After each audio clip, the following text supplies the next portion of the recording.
Hi, my name is Mark and we're going to look at how to start a small restaurant.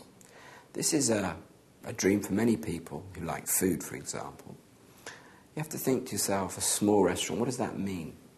Are we talking about setting a little very small takeaway service? Or is it a restaurant proper?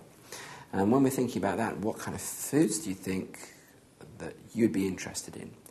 And for example, if you look at Indian food, is it a town where there's many Indian restaurants? Is that a good thing or a bad thing? It could be good because a lot of people like it. It could be bad because there's a lot of competition. You need to think about the type of food. Maybe it's something you're particularly interested in, or more importantly, you believe is a business opportunity. Because unless you're going to run it as a hobby, in which case you're not too worried about the money, then you have to think about all the implications and costs involved in setting up a restaurant. You have to find the location, and it has to be a very central, well-positioned restaurant. Think about the costs involved in terms of setting it up, and the licensing and the agreements that you need before you can officially set up. So, do you have enough space in which to have enough people to turn over per sitting a financially sound business?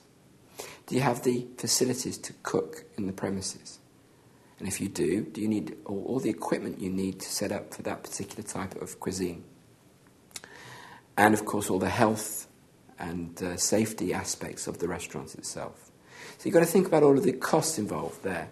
And then of course you've got staff. Are you going to cook it yourself? Are you going to have to find a chef who specialises in that cuisine? And then you've got to think about who's going to manage the business daily. Who's going to do all the food ordering?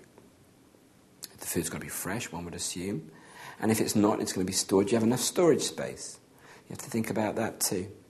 How are you going to design the menu? You need to change it every day, or is it weekly, or is it the same menu all the time?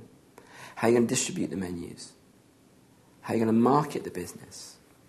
Is the menu going to be a marketing tool for you? All of these things you need to consider. So, small business, small restaurant means a lot of work and a lot of money. So consider that.